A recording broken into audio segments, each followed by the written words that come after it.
et bienvenue sur le plateau de Bonjour chez vous.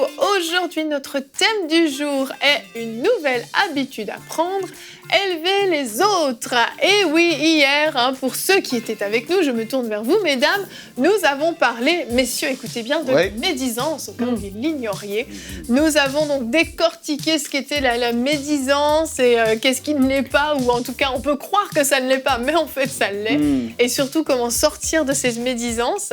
Et aujourd'hui, on va voir comment élever, parce que je pense que vraiment le contraire de la médisance, c'est bel et bien l'élévation. Donc on va voir comment on peut élever les autres et voir que c'est vraiment une habitude qu'on peut prendre, qu'on peut décider de prendre pour mettre en place dans sa vie et pour être une source de bénédiction pour les autres. Et Gwen, tu vas faire une rubrique famille pour être capable d'élever notre mari, notre femme. Effectivement, Evelyne, aujourd'hui, on va voir comment on peut donc élever notre époux, notre épouse, et on va voir qu'il y a beaucoup plus que juste entre notre épouse et nous-mêmes. Ça concerne notre destinée, ça concerne aussi l'honneur vis-à-vis de notre prochain, mais aussi l'honneur vis-à-vis de Dieu. Donc, il y a plein de choses à voir. Rien que ça. C'est ça. Mais c'est une très belle rubrique famille qui s'annonce, Gwen. Merci, Evelyne. C'est terminé. Ça prenait 20 minutes. Et puis, à la prochaine. Bravo. On ne fait que commencer, Gwen. Tu te trompes. Ah oui, d'accord. Et Nadine, nous allons donc commencer cette émission avec toi dans la pensée du jour.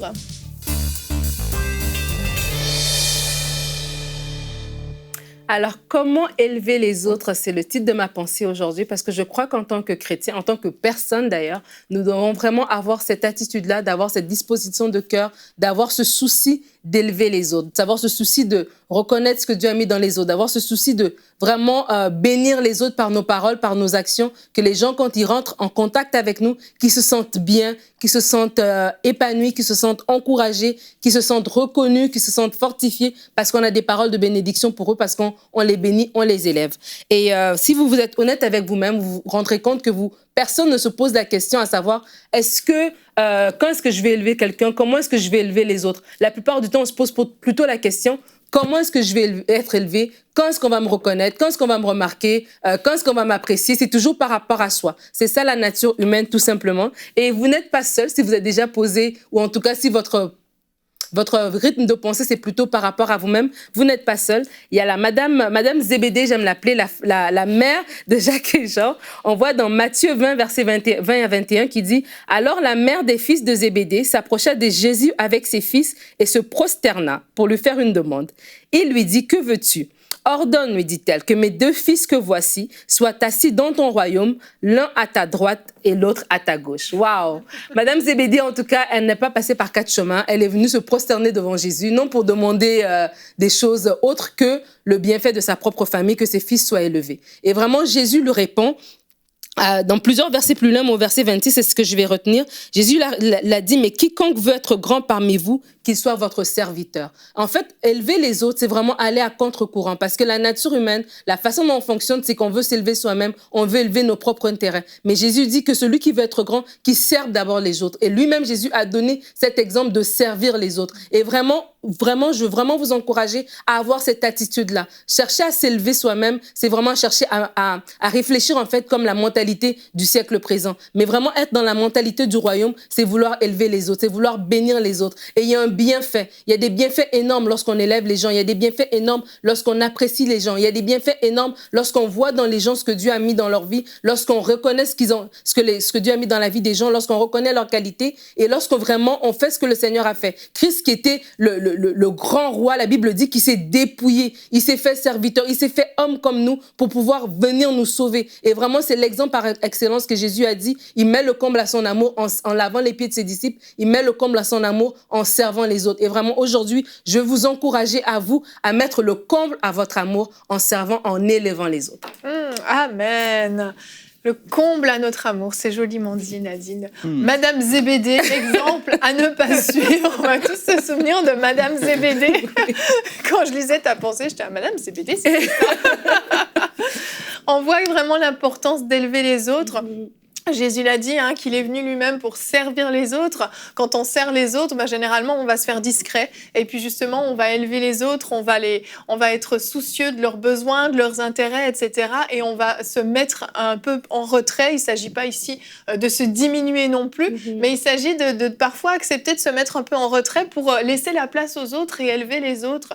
Il y a des gens qui ont des tempéraments très discrets, très effacés, mais ça ne veut pas dire qu'ils sont moins dignes d'élévation que des personnes qui sont peut-être un peu plus exubérantes, qui sont plus visibles, qui d'apparence portent peut-être plus de fruits. C'est toujours plus facile d'élever, par exemple, son pasteur qu'on voit prêcher tous les dimanches.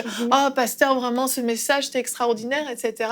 Plutôt que notre frère ou notre sœur qui n'ont pas forcément été en avant sur la scène, on n'a pas forcément vu ce qu'ils ont fait et pourtant, ils ont une importance aussi. On peut les élever dans ce qu'ils font, dans le département dans lequel ils servent, simplement pour la personne qu'ils sont, pour leur sourire, pour différentes choses. C'est, comme le dit ce thème, une habitude à prendre. Et comme toute habitude, il faut d'abord casser la mauvaise habitude. La mauvaise habitude, tu en as parlé Nadine, hein, cette habitude de s'attendre à être élevé soi-même. Quand est-ce qu'on va me reconnaître? Quand est-ce qu'on va dire mes qualités? Quand est-ce qu'on va voir tout ce que j'ai accompli? On casse cette habitude, puis on commence à se forcer au début. Ça ne va pas forcément être spontané du jour au lendemain, mais on se dit, allez, qui est-ce que je pourrais élever aujourd'hui? Qui est-ce qui a besoin peut-être d'être élevé, d'être encouragé aujourd'hui?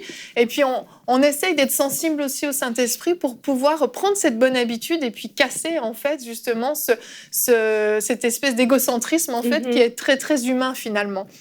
Notre verset du jour, le Proverbe 16, 24, nous encourage aux paroles aimables. D'aimables paroles sont comme un rayon de miel, douces pour l'âme et bienfaisantes pour le corps. On voit ici les bienfaits de nos paroles.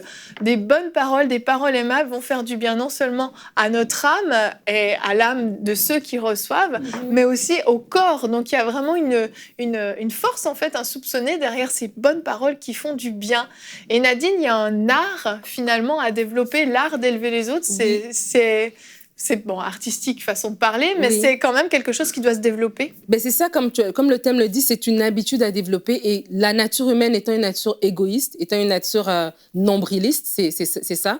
Donc c'est vraiment à nous de développer cet art de remarquer ce qui est bien chez l'autre. On en a parlé hier que des fois on remarque ce qui est mal chez les autres, mais vraiment de se conditionner à remarquer ce qui est bien chez les autres, à remarquer, à chercher à élever les gens. Et par exemple, au travail, c'est un endroit où est-ce qu'on passe, la plupart d'entre nous, adultes, passons 35, 40 heures par semaine au travail. Et élever les gens, j'ai envie de dire, c'est pas juste à des chrétiens, hein.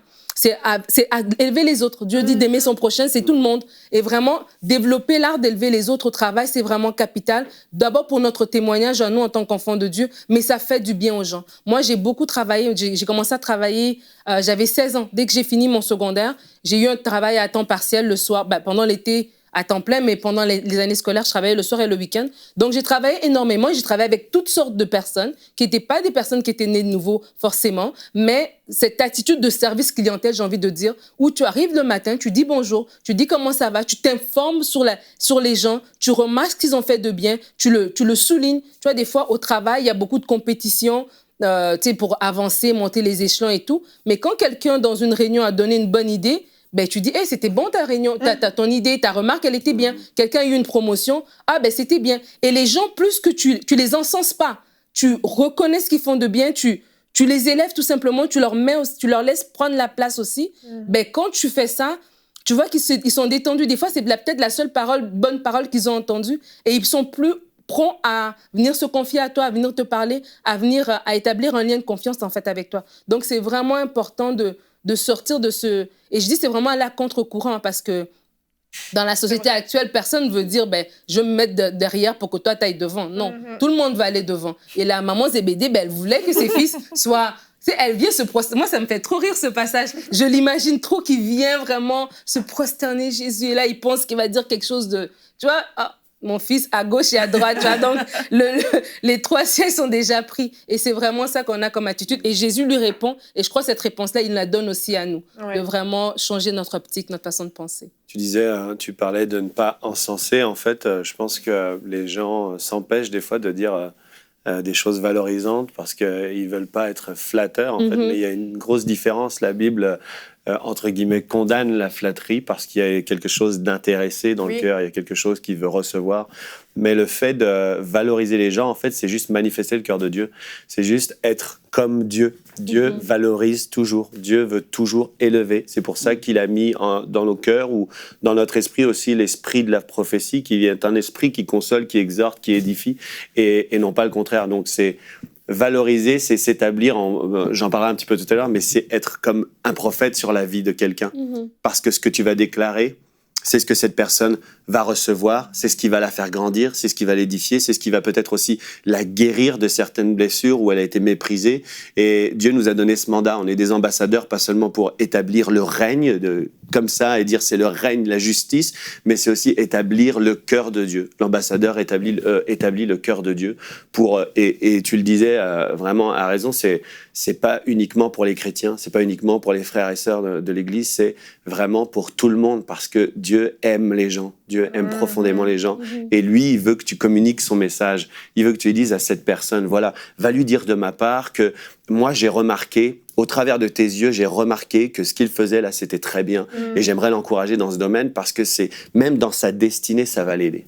C'est vrai. Nadine, on voit dans ce que Gwen dit, quand même, la nécessité d'épurer nos motivations quand on élève, justement. Exactement. Il y a un verset que j'aime énormément, c'est dans Philippiens 2, verset 3, qui dit « Ne faites rien par esprit de parti ou par vaine gloire, mais que l'humilité vous fasse regarder les autres comme étant au-dessus de vous-même. » Et on parle d'épurer nos motivations. Et je crois que ce verset vient vraiment quand on parle de ne faites rien par esprit de parti ou par vaine gloire. Ça veut dire que quand nous faisons des choses, il y a vraiment besoin de savoir si je n'arrive pas à élever les autres. Pourquoi? Est-ce que c'est parce que je veux en fait que l'attention soit sur moi? C'est parce que je ne veux pas partager ma gloire, j'ai envie de dire entre parenthèses. C'est souvent dans l'Église, on en a parlé hier aussi, c'est un département, en tout cas c'est un domaine dans lequel on doit vraiment apprendre à élever les gens. Et des fois dans l'Église, même nous en tant que chrétiens, l'ennemi vient aussi semer la division, en fait. Parce que où est-ce qu'il n'y a pas de reconnaissance? Où est-ce qu'il n'y a pas des paroles de bénédiction? Où est-ce qu'il n'y a pas un cœur pour élever les autres? Qu'est-ce qu'on fait? On ouvre la place à ce que l'ennemi vienne lui semer la compétition et la division. Et tu vas voir dans l'église, tu seras étonné de voir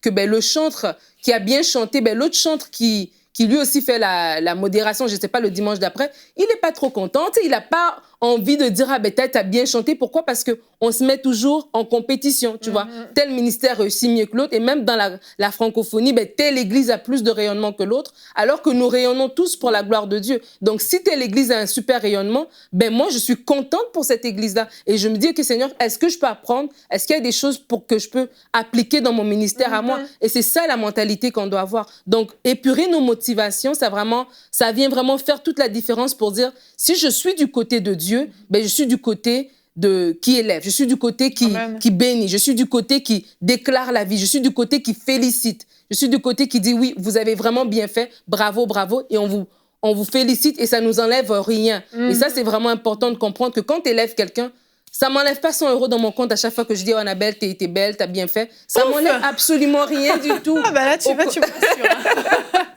Au contraire, ça bénit énormément. Et ça, c'est vraiment une habitude à prendre, mais dans tous les domaines. Moi, personnellement, je l'applique dans tout, mais absolument tout. Ça me fait du bien, tu vois. Et ça enlève la jalousie, ça enlève les amertumes, ça enlève la comparaison. Et ça te fait voir Dieu partout, en fait. Parce que quand tu vois quelqu'un, tu vois le Seigneur au travers de la vie de cette personne-là. Et ça fait que bénir, en fait. Amen. Et c'est vrai que Nadine, elle élève facilement les autres. Et donc, tu vas l'élever sur ce plateau. Non, mais je l'ai déjà dit, mais parce que c'est quelque chose qui m'a frappée, moi, quand j'ai commencé à connaître Nadine. Elle voit quelque chose, ah, c'était vraiment bien ça. Ah, ça, c'était super. Ça m'a trop bénie. Elle écoute quelque chose, elle t'envoie un message si elle a été bénie et tout. Et c'est vrai qu'elle n'est pas du tout avare de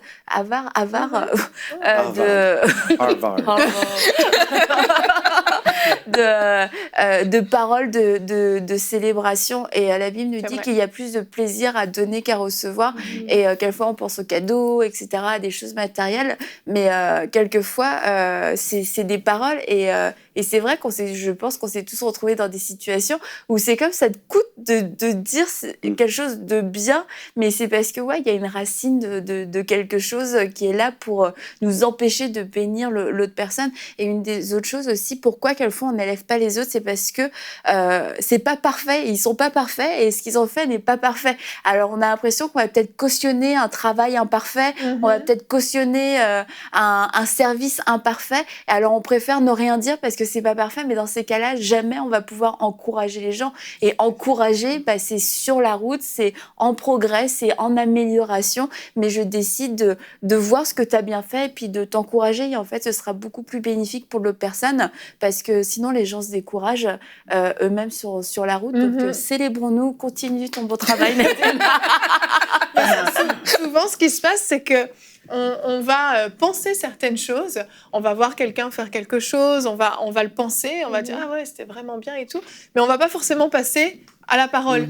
Et il suffit juste des fois de faire l'effort. C'est pas forcément qu'on est quelqu'un de mauvais puis qu'on prend pas plaisir à élever les autres. Des fois, c'est juste qu'on n'a pas ce réflexe-là de dire tiens, je pourrais juste verbaliser la bonne pensée que j'ai eue pour cette personne parce que ça va juste lui faire du bien. Ouais, et il y a un temps de toute façon pour être élevé.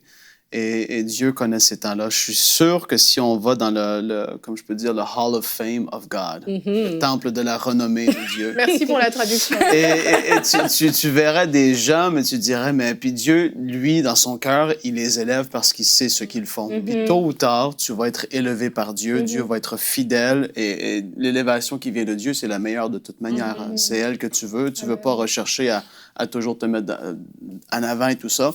C'est Dieu qui le fait. Et puis, comme j'ai dit, il y a vraiment un temps, il y a une saison, parce qu'il y a des gens qui nous écoutent, qui disent « Mais ça fait longtemps que je n'ai pas été reconnu ou élevé. » Je crois que c'est important dans les églises locales qu'il y ait des, entre guillemets, systèmes où ce qu'on élève et on honore ces personnes-là. Nous, on le fait régulièrement, les personnes qui servent. Des escabeaux. Et puis, non, c'est pas ça. Mais je crois que c'est important que ça soit là, parce qu'il y a des gens qui nous suivent présentement. Ils n'ont quasiment jamais rien reçu de leur vie en tant que parole d'élévation. Ça a toujours été des écrasements. Et puis, le diable qui vient condamner, culpabiliser, t'es un vaurien. Et puis aujourd'hui, c'est ça, sachez-le, tôt ou tard, il va y avoir une élévation qui vient de Dieu, puis c'est la meilleure, c'est elle qu'on veut en fait, c'est que l'approbation de Dieu. Amen. Et tu disais, Yveline... Enchantée. Tu disais dans Madame Zébédée. Non, mais c'est pas moi. Tu disais en début d'émission que des fois, il y a des gens qui sont... C'est pas nécessairement parce que quelqu'un est d'un tempérament calme qui doit être rabaissé ou mis de côté, ou quelqu'un qui est exubérant. Et je crois que peut-être pour les personnes qui sont, elles, exubérantes, qui prennent beaucoup de place, elles ne savent peut-être pas comment... Parce qu'il y a des gens, tu vois, il va commencer à parler de toi, mais c'est comme si, à un moment donné, il parle de lui-même. Tu vois, il n'arrive pas à laisser la place aux autres. Tu sais, des gens qui prennent beaucoup de place, mais des fois, c'est juste l'écoute, en fait. Peut-être c'est juste de parler moins et de laisser l'autre. Et la personne qui est plus calme, c'est peut-être pas parce qu'elle ne veut pas être reconnue. Comme tu dis, il y a des gens peut-être qui souffrent parce qu'on les a jamais reconnus. Mais juste laisse-lui le temps. Et à un moment donné, elle va commencer à parler. À un moment donné, tu vas découvrir en fait ce qu'il y a chez elle. Ouais. Parce qu'il y a des gens aussi, des fois, ils se disent, il n'y a rien, elle ne dit rien, elle est dans son coin, elle ne fait rien. Mais peut-être qu'elle attend juste que tu puisses lui donner le temps qu'elle puisse sortir un peu ce qu'elle a en dedans d'elle. Donc, c'est vraiment important des deux côtés. Et surtout dans l'église locale, tu vois, des gens qui sont dans des ministères un peu plus discrets, je ne sais pas moi, au ménage, ou dans des ministères qui ne sont pas en vue, comme la louange ou comme le protocole, peu importe, de vraiment donner aussi l'occasion à ces personnes-là d'être élevées, soit en tant que leadership, en reconnaissant leur travail, un peu comme vous faites dans votre église, ou en tant que personne, justement, si tu sens que toi, tu es toujours le centre d'attention, puis tu parles un peu moins. Écoute, apprends à écouter, puis laisse la place aux autres. C'est aussi une façon d'élever les autres, que d'enlever toi-même de façon intentionnelle le regard sur toi pour laisser les autres briller, en fait. C'est vrai. Et n'oublions pas qu'on récolte aussi ce qu'on sème. Donc, généralement, quelqu'un qui a justement tendance à beaucoup élever les autres, on va aussi davantage avoir envie d'élever cette personne parce qu'on voit qu'elle fait preuve d'humilité. On ne va pas se dire si je l'élève, ça va l'enorgueillir. On a vu l'humilité, donc on a encore plus envie d'élever. Donc, il y a ce principe aussi de la semence et de la récolte. Nous allons voir maintenant avec toi, Gwen, dans le domaine du couple, comment l'élévation fonctionne, quels sont les fruits, quelles sont les conséquences même de l'élévation ou de la non-élévation. On en parle tout de suite dans la rubrique famille.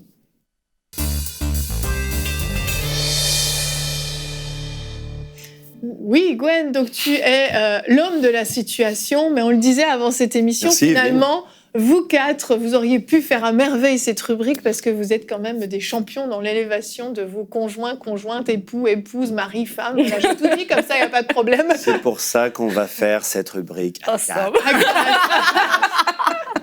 Non, c'est ta rubrique, Gwen, mais nous allons te soutenir. C'est le jour de Gwen. Ouh! On t'élève. Merci. Il est doux pour des frères de demeurer ensemble. Alléluia. Donc oui, c'est ça, on va parler de ce sujet, élever son conjoint, sa conjointe, son époux, son épouse. Et en fait, déjà, dans ce que Nadine a dit, il y a déjà beaucoup de clés, et toutes ces clés, elles s'appliquent au couple, en fait. Elles s'appliquent au conjoint, à la conjointe. On veut vraiment élever, valoriser, pour toutes les raisons que Nadine a données, tout ce qu'on a pu dire avant. C'est vraiment important. C'est pas uniquement pour les frères et sœurs, c'est pas uniquement pour les pasteurs, c'est pas uniquement pour les ministères. C'est vraiment important. Mais quand je préparais cette rubrique, je pensais à... J'avais plusieurs images qui venaient, puis je pensais au fait qu'il y a des gens qui ne le font pas parce qu'en fait, il y a des choses qu'ils n'ont pas compris dans leur propre vie. La première chose, c'est déjà de comprendre que le couple, c'est le berceau de la destinée. C'est-à-dire que vous êtes un couple et souvent, une femme... Madame Zébédée va pas élever Monsieur Zébédée, etc. Mais parce qu'elle n'a pas considéré que son couple c'était le berceau de sa destinée. Et des fois, Monsieur Zébédée, lui, il va penser que il est solo sur sa marche, il est en train d'avancer, il doit avoir la couronne, etc. Et en fait, il n'a pas compris que leur couple c'est le berceau de leur destinée. Donc, c'est hyper important déjà de le savoir que ce que vous faites lorsque vous méprisez, lorsque vous dévalorisez ou bien lorsque vous n'élevez pas, vous êtes en train de minimiser l'impact que vous allez avoir dans votre propre vie parce qu'on a tous un mandat, en fait. Et on voit que la destinée, c'est une destinée à deux. À partir du moment où on est en couple, c'est une destinée à deux qu'on a. C'est pas juste un projet solo. Alors, peut-être comment est-ce que les gens voient leur destinée ? Est-ce qu'ils la pensent toujours de manière personnelle ou est-ce qu'ils la pensent en tant que personne mariée? S'ils pensent toujours de manière personnelle, c'est vraiment une erreur. Et ça, à la maison, faut que ça change chez vous. Ensuite, il faudrait que vous devriez dès aujourd'hui réajuster votre manière de penser en incluant toujours votre conjoint, votre conjointe. Peu importe, en fait, si vous avez des appels différents. Si vous sentez que vous avez un appel différent, votre destinée, elle est systématiquement compatible. Peut-être que quelqu'un va se sentir à être appelé à être professeur des écoles, et puis l'épouse va se sentir être appelée à plein temps dans le ministère. Mais ces appels sont compatibles. C'est-à-dire que Dieu n'est pas confus, il ne va pas envoyer quelqu'un, un époux au Rwanda et puis l'autre aux Antilles. Et il sait pourquoi il vous a unis, mais c'est pour que vous alliez ensemble dans votre destinée, que vous réussissiez. Je vais expliquer pourquoi je dis tout ça, mais c'est quand même la base. Oui, mais c'est la base de savoir ça. C'est pour ça que beaucoup de familles, beaucoup de couples de femmes n'élèvent pas leur mari. C'est parce qu'ils se sentent seuls dans leur destinée et c'est une grossière erreur en fait. La deuxième chose, c'est que vous devez comprendre qu'en équipe, vous gagnez toujours. On gagne toujours à être deux, à avoir la vision à deux. Il y a des gens qui laissent ça de côté parce qu'ils pensent qu'ils sont plus spirituels peut-être que leur époux ou plus spirituels que leur épouse, et c'est aussi une erreur. Donc, comprenez qu'en équipe, vous gagnez toujours. Vous gagnez grâce à la puissance de l'accord. Matthieu 18, 19 nous dit... Je vous dis encore que si deux d'entre vous s'accordent pour demander une telle chose sur la terre, elle leur sera accordée. Donc déjà, vous gagnez parce que vous êtes à deux et c'est une promesse du Seigneur. La deuxième chose, vous gagnez grâce à la présence du Saint-Esprit. La Bible nous dit dans Matthieu 18, 20, « Car là où deux ou trois sont assemblés, donc l'époux, l'épouse, ensemble, Christ est au milieu d'eux. » Et ça, c'est vraiment puissant parce que si vous êtes, par exemple, un pasteur et puis vous regardez le mandat que Dieu vous a donné et puis vous êtes en train de lutter seul ou bien vous vous dites « Ah, il faut que l'Église prie », eh bien, peut-être que c'est pas là où se trouve votre percée. Votre percée, elle se trouve peut-être justement à prier avec votre époux ou avec votre épouse parce que Christ est au milieu de deux ou trois qui s'assemblent. Donc ça, c'est une deuxième chose. La troisième chose, c'est que vous gagnez grâce à votre impact qui est plus grand. La Bible nous dit encore dans Ecclésiaste 4, verset 9, « Deux valent mieux qu'un parce qu'ils retirent un bon salaire de leur travail. » Donc lorsqu'on travaille en couple, on fait des ravages dans le camp de l'ennemi. Lorsqu'on travaille en couple, on peut amasser beaucoup plus pour le royaume de Dieu. Lorsqu'on travaille en couple, on a beaucoup plus d'impact. c'est une puissance et c'est une loi que le Seigneur nous a donnée. Donc l'unité de l'esprit, on voit que c'est pas uniquement pour les frères et les sœurs, mais ça commence d'abord à la maison. Et Dieu n'est pas stupide. Lorsqu'il vous Amen. voit, mais lorsqu'il voit des fois des gens en train de élever les ministères ou telle ou telle personne dans l'église, mais qu'à la maison ça clash, Dieu connaît tout ça. Il connaît l'importance des choses et il sait pourquoi il a placé d'abord un ministère familial avant même les autres ministères. Parce que ça va être la base et c'est ce qui va impacter tout le reste. Et si vous réussissez tout le reste, mais que vous manquez ça, vous n'êtes pas sûr d'entendre bon et fidèle serviteur lorsqu'il viendra, lorsque vous irez à sa rencontre. Donc, l'unité de l'esprit, c'est pour la maison.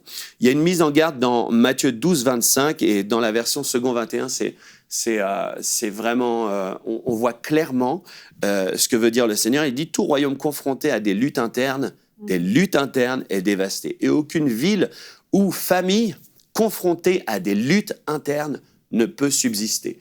Donc, vous pouvez vous accrocher à toutes sortes de choses dans votre vie, mais s'il y a des luttes internes, votre famille et tout le reste, tout votre ministère, tout votre appel, tout est en train d'être dévasté. Et ça ne peut subsister, c'est ce que dit le Seigneur. Donc, pourquoi est-ce que je dis ces choses-là? Maintenant, on va comprendre que maintenant, j'ai envie de valoriser. Maintenant, j'ai plus envie de mépriser. Maintenant, j'ai envie de travailler à deux, en équipe, pour entrer dans ma destinée. J'ai envie de plus laisser ça de côté. Souvent, on laisse comme ces choses-là au placard, et puis on se dit, bon, le reste, ça va bien, le reste, ça va bien. Mais cette chose-là, elle est vraiment très, très importante. Et donc, on voudrait vous encourager à ne plus jamais rabaisser, mais à toujours valoriser. On va voir quelques points qui sont vraiment importants. Ne jamais rabaisser. Ne jamais rabaisser en régie. Et ils se demandent, mais c'est qui ce Régis? Si vous rabaissez votre conjoint, écoutez-moi bien, si vous rabaissez votre conjoint, vous êtes tout simplement un partenaire de Satan, l'accusateur des frères. Je laisse ça descendre. Répète-le, je pense. Je laisse ça descendre. Si vous rabaissez votre conjoint, vous êtes tout simplement un partenaire de Satan, l'accusateur des frères. À chaque fois que vous méprisez une personne, à chaque fois que vous méprisez votre conjoint, votre conjointe, à chaque fois que vous la dévalorisez, vous êtes un partenaire de Satan. Rien qu'à cause de ça, on n'a pas envie de le faire.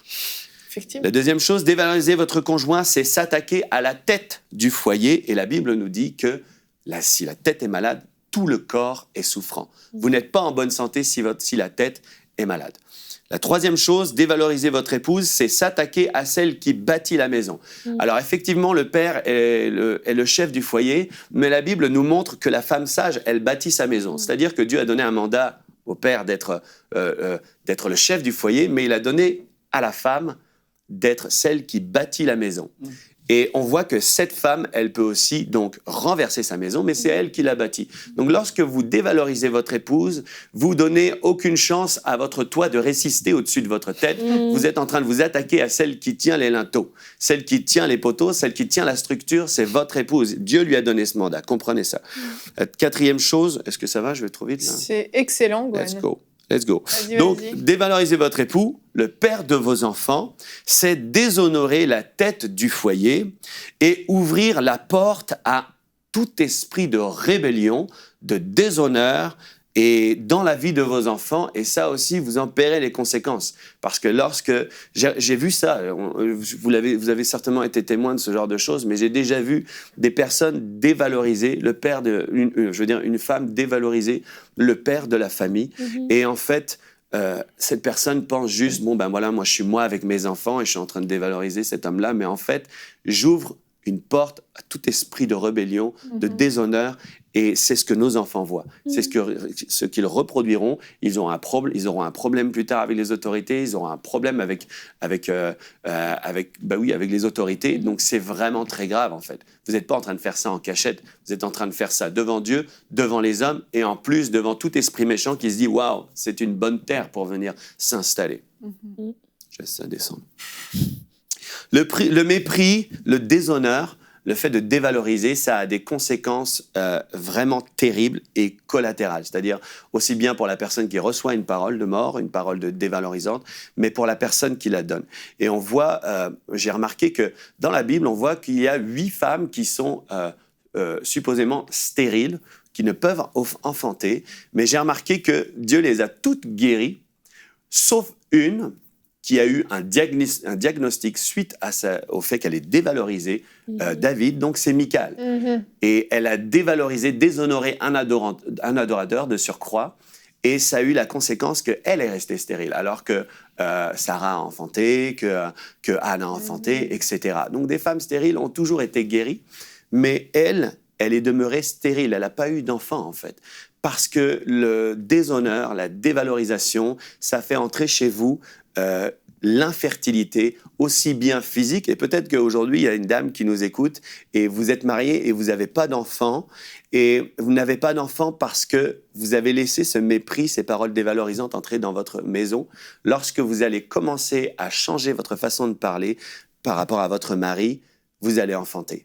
Au nom de Jésus, on le déclare sur votre vie. La repentance amène un fruit tellement excellent. Et donc, on voit que ça a été des conséquences désastreuses. Toujours valorisé. Toujours en haut. La Bible dit, tu seras toujours en haut. C'est pourquoi on veut parler des paroles qui disent toujours en haut pour nos époux et nos épouses. Dans vos paroles se trouve la meilleure version donc de votre conjoint, de votre conjointe. C'est dans votre bouche. La Bible dit que la vie et la mort sont au pouvoir de la langue. Lorsque vous allez commencer à parler les choses sur votre mari, sur votre épouse, ils vont changer. Ils vont commencer à prendre la forme de ce que vous déclarez avec foi, en fait. Donc, ne restez plus silencieux, silencieuse, et commencez à parler, à valoriser, à dire, voilà mon mari, il est comme ça, il peut faire ceci, il a telle capacité, c'est un homme courageux. Des fois, vous regardez votre mari et vous dites, oh, il va à l'église à reculons, en fait, il y va en marche arrière, ou il n'y va pas du tout. Et tout ça, ça met du stress sur votre vie, mais c'est un homme courageux. C'est un homme qui se lève toute la semaine, qui prend ses responsabilités pour aller travailler, et vous considérez que ça, c'est pas spirituel, mais ça, c'est très spirituel, parce que ce qu'il est en train de faire, il est en train d'assumer le mandat déjà qu'il a sur sa vie. Les autres choses, elles pourront venir, et elles vont venir certainement au nom de Jésus. Vous allez commencer à déclarer qu'il va entrer dans son appel. À cause de l'excellence des choses qui sont parlées sur sa vie, il va y entrer, mais parce qu'aussi vous allez commencer à le valoriser. Donc, toujours valoriser. Je disais un peu tout à l'heure, soyez le prophète, la prophétesse de votre maison qui, selon 1 Corinthiens 14:3, édifie, exhorte et console. Dieu nous a établis prophètes pour ce genre de mandat. Commencez à édifier avec vos paroles et dire tu vas réussir, exhorter, tu es capable de passer à un niveau supérieur, consoler. Ces choses qui te sont arrivées, elles ne t'arriveront plus et je crois maintenant le meilleur pour ta vie. Je crois que tout ce qui a été dévalorisant, tout ce que ton père t'a dit, vous pouvez parler à votre époux et lui dire tout ce que ton père t'a dit, toutes ces paroles de mépris qui ont été sur toi, vous pouvez les annuler parce que vous êtes un prophète dans votre famille, une prophétesse. Donc il y a beaucoup de personnes qui se pensent aussi être la tête spirituelle de leur foyer, mais la vérité selon Dieu, elle est tout autre. Dieu regarde la famille et il voit que oui, vous allez plus de réunions de prière, etc., mais il discerne les cœurs, il est capable de séparer les jointures et la moelle, et les muelles. Ouais. Les muelles, Harvard.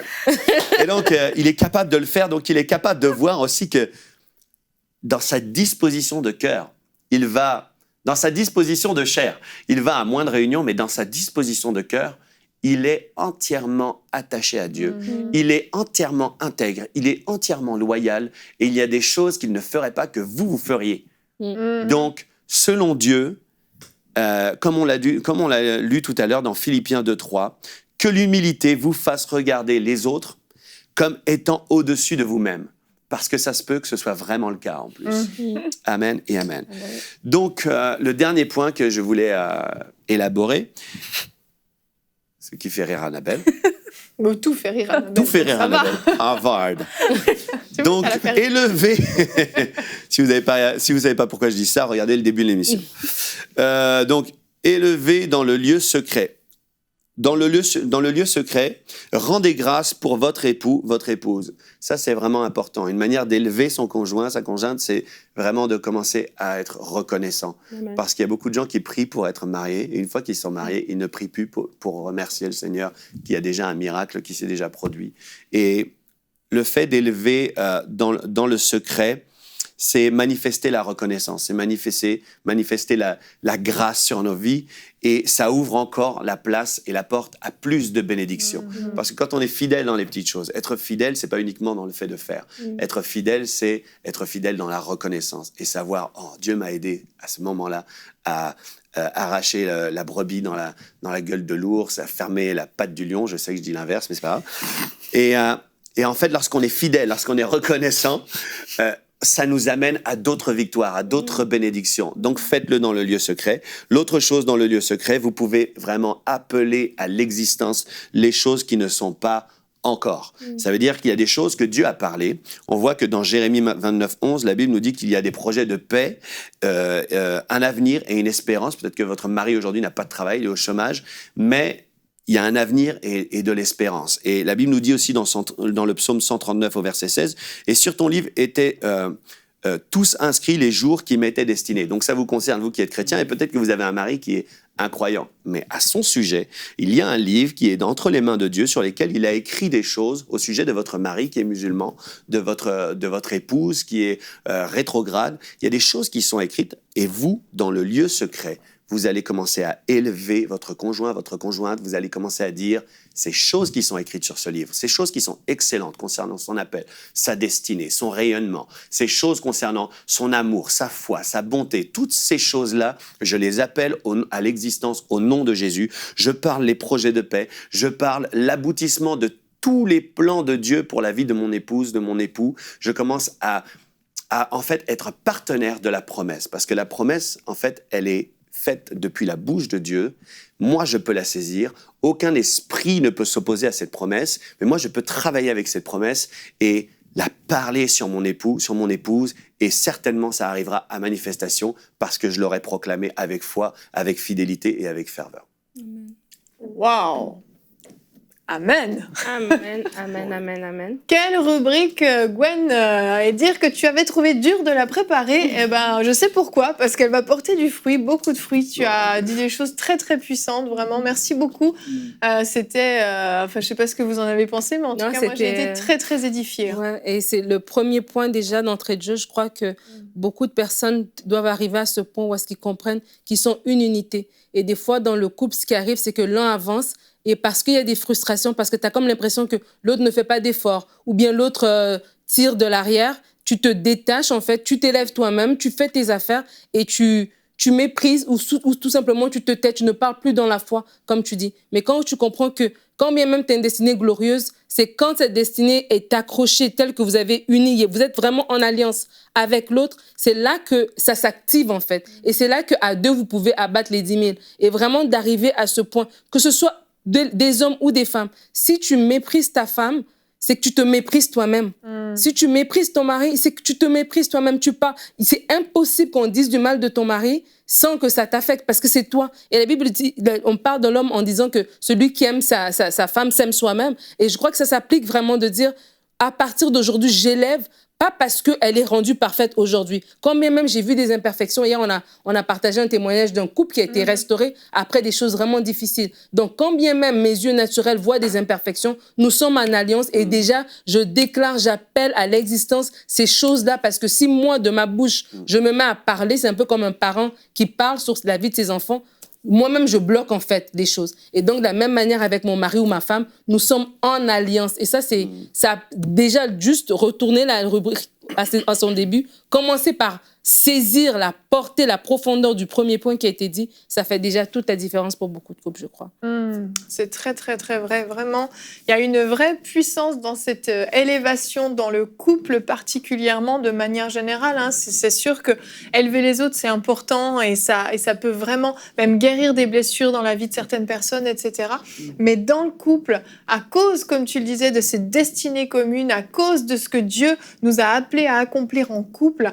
On doit être plus unis que jamais. On doit être capable vraiment d'amener l'autre à une autre dimension, le pousser toujours plus loin, croire toujours le meilleur, s'attendre toujours au meilleur et déclarer le meilleur et être vraiment cette personne. Si personne n'élève votre mari ou votre femme, que vous soyez la seule personne à le faire, mais gloire à Dieu, c'est largement suffisant pour le cœur de votre mari, de votre femme, c'est largement suffisant. Et vraiment, je veux te remercier, Gwen, parce que personnellement, moi, j'ai déconnecté complètement de cette émission. J'ai oublié qu'on était en plein tournage. J'ai vraiment été très, très édifiée par ta rubrique. Donc, merci. Et je crois que c'est votre cas à la maison. Je crois vraiment qu'il y a des couples qui ont reçu des clés. Vous avez vraiment reçu une révélation. Je vous invite à laisser ça descendre, éventuellement réécouter la rubrique en replay sur mcitv.com. Laissez descendre ça dans votre cœur et commencez à développer cette habitude d'élever votre mari, d'élever votre femme en public, certes, mais dans le lieu secret, dans l'intimité, quand vous êtes l'un envers l'autre. Dans ces moments où vous aviez l'habitude plutôt de pointer du doigt le négatif, vous renversez cette tendance et vous commencez à élever, à pointer du doigt tout ce qui est bon, tout ce qui est beau, tout ce qui est noble en votre mari, en votre femme. Je suis convaincue que vous allez vivre un changement, une unité nouvelle qui va se créer dans votre couple, qui va vous rendre plus solide que jamais et vous pourrez plus jamais être divisé par quoi que ce soit. Donc merci à vous pour cette très très belle émission. Vraiment, développons l'habitude d'élever les autres. Et demain, notre thème sera « Ne méprise pas les fruits que tu portes ». Et oui, malheureusement, dans certains cas, on a tendance à se mépriser soi-même, à mépriser les fruits qu'on porte. Nous en parlerons demain. Et nous aurons une rubrique flashback avec Anne qui va nous parler de Félix Neff, qui est l'apôtre des Hautes-Alpes. Donc, on va découvrir son histoire demain. Merci à vous tous de nous avoir suivis et bonjour chez vous.